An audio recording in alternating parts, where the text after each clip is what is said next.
programme, we're going to explore new ways to produce visual material for the whiteboard for secondary science. Teachers TV was approached by Steve Lowe, a designer and film director, who had some ideas about designing visual material for the whiteboard. Hello, my name is Steve Lowe. I direct and produce visual material for TV.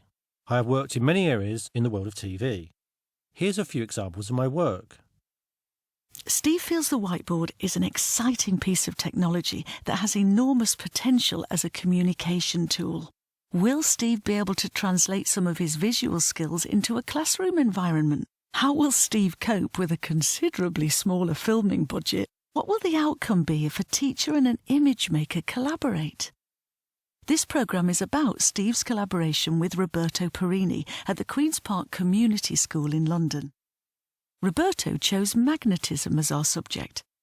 I organised a production schedule that had 2 filming sessions with Roberto. On the first filming day, he gathered 2 different types of film material. The first style was a performance, as if to a classroom of students. The second style was a direct-to-camera performance that would sum up key information explained in the lesson. Steve produced a wide range of graphics, mixing 2D and 3D animation styles. He showed these graphics and animations to Roberto. And it is. Okay, 18, good morning. Today, what we're going to look at... Okay, just have a look, everybody. That looks better, doesn't it? Now, all we're playing around with here is what you can do.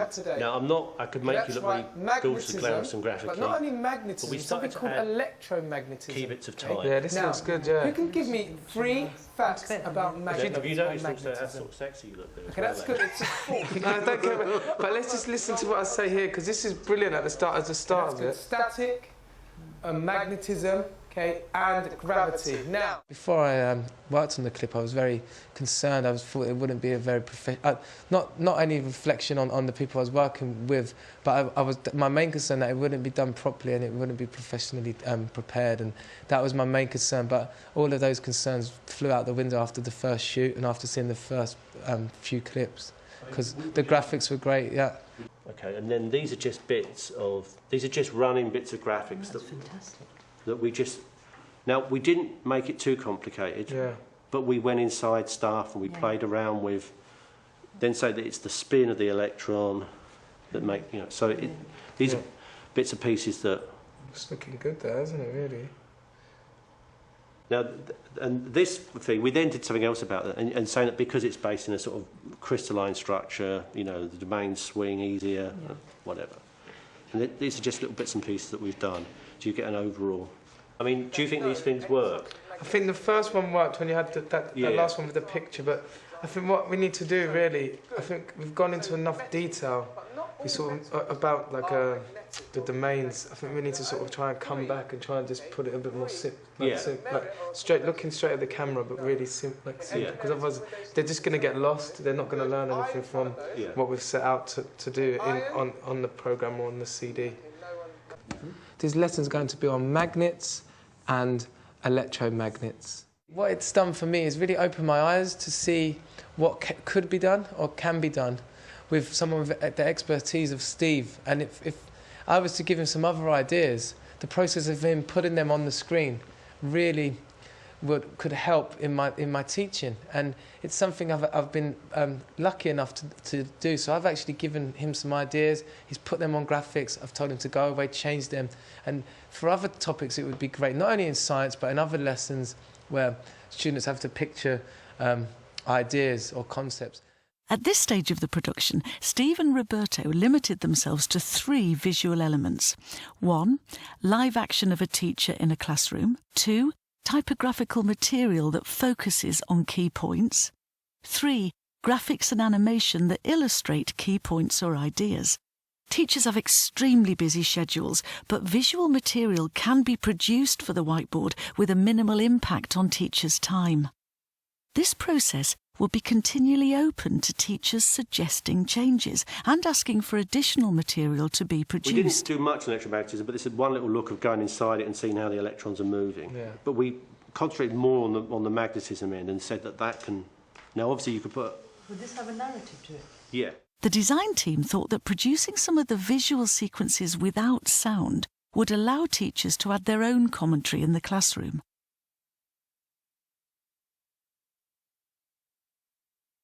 Individual teachers' ideas could then be shared more easily with their colleagues. This should encourage collaboration with teachers in individual subjects. This is how Roberto incorporated the visual material into his lesson on magnetism. I've been working on some clips for the last about 3 months, okay, to do with magnetism. But without you lot in the clips, it's not going to be very good. It's going to be a little bit rubbish. Okay? So I really need you to look at these. So, 8:10. Today, what we're going to look at, okay? Any guesses what we're going to look at? Have a look at this. Okay, magnets. So we're going to look at magnetism and electromagnetism. Now, what is magnetism? Okay, so what is magnetism? One person put your hand up. Any idea? All right, it's a force. Okay, so good. It's a force. Okay, now, so just hold on with this. Okay, good. It's a force. Okay, it's a special type of force, a non-contact force. So we've looked at other ones last year. So what other non-contact forces do you know?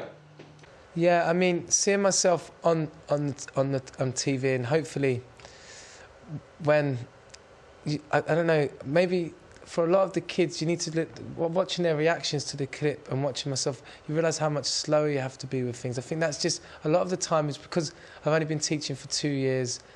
You tend to try to rush through things, but I think if you just look and take a step back and look at the way you're teaching and then think, oh, if I go through things a lot more slowly, it would be fine. The problem is you could lose your enthusiasm and then you're going back on yourself. So I wouldn't want to go through things slowly and not have the enthusiasm. But it's a balance that hopefully in a few years will pan out, and that'll be a benefit really for everybody. The way the images explained it made it a lot clearer. So the images, how did they do that, Ria? Can you just tell me a bit They more explained it in more detail and it was easier to see it than hear it. That's the main thing that, if you shut your eyes, stands out. The graphics. The graphics? So what about the graphics do you like? We were talking about the different parts of like the topic. It was easier to understand it with when it had one of them was 3D and the other one was kind of 2D. It was easier to understand it with what you were saying. Other forces that you know, Lucas? Gravity. Gravity. What else? Friction. Static. Static. Upthrust. Upthrust. Good. All right. So they're the ones that we've looked at here before. What were they? Good. Yeah, I mean, I use a lot of the interactive whiteboard, but the key thing is really to complement it with work and worksheets or activities, because otherwise it just becomes a video that they're watching. But the fact that it's small clips and we can pause those clips and ask questions around it was the key point, and get the kids to do activities. So it makes it more of a lesson than just sit and watch a video and daydream. It was actually quite tight in that you could put a clip on, and if this was to be extended, you could probably put a lesson plan with clip 1 to like a minute clip, questions, activity, and you could really break it down if the money was available into lesson plans and then schemes of work. So you could put this in, schemes of work, and it would complement. Let me just start off with any of you that know any types of magnetic material. Okay, so any types of magnetic material, who wants to be next? Okay, all right, Ahmed. Iron. Iron's one, Olivia. Steel. Steel, yeah. Nickel. Nickel, and there's one more. Cobalt. Cobalt. So there are 4, okay? If you was to think back, you can remember from before, that stands out. When it was explaining the electromagnet. So the electromagnet, so that was something that maybe before you didn't pick up. So what about the image was it that made it easy to understand? It's the way it broke it down and explained it more. Alright, so was there any colours that you found useful, or any certain pictures or emotions of the pictures that you found very useful to? Well, when it split it up, it had different colours. Just tell me the one thing you've enjoyed the most about today's experience or today's work that you've done. What's the main one of the few things that you may have enjoyed? Trying things out from what it said on the video and stuff. Yeah, I mean, it's especially on the topic of magnetism. Before we made this production, the confidence was not there with, in teaching the topic of magnetism, but now I'm fully confident. If I give out some magnets now, okay, if you all just play about with the magnets, that might be a good shot.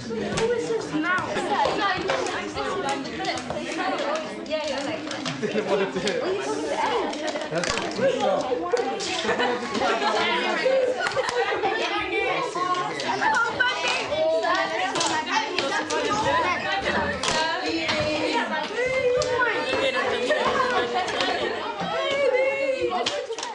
think it would be a good idea to make it available? Would that be better than a book? Yeah. Why? Because it's different to look on the internet than it is to pick up a book and read it.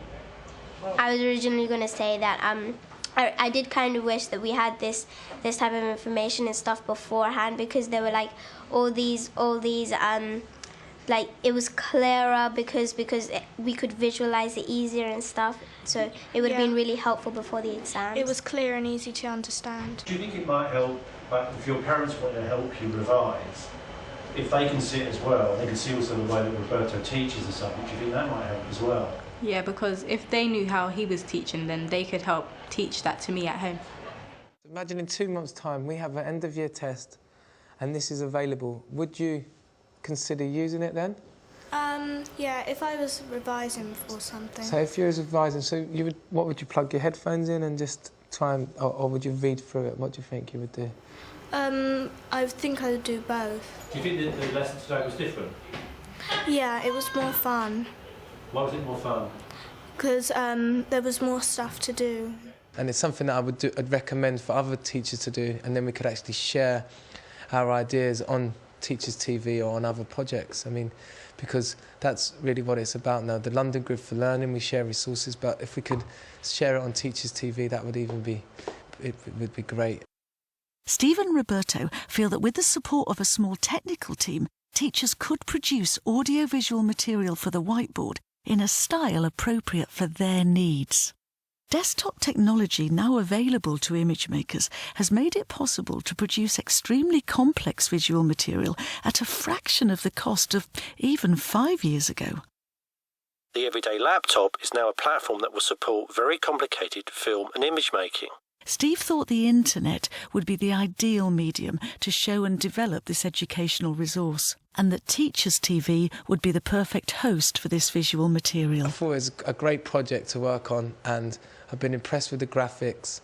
Obviously, if we could expand it, I'd want to make it a lot more interactive and maybe even get some computer programmers in to make some games, and for them to have some printed text available for them to actually revise from that. Now I've got a solid copy that I can use year after year on magnetism, so it's going to make my life a lot easier when I come to teach magnetism, because I'm going to have that there to use, that hard copy. I can cut and paste bits out of it and really try and build on that. So we've started here and we've done a production, but if we could build on the idea, and then it could turn into parents looking at the clips to help their children with their revision, kids revising differentiated material, but it could really open a doorway if it was allowed to and if the funding was there. If this was done with more teachers, then imagine how many ideas we would have.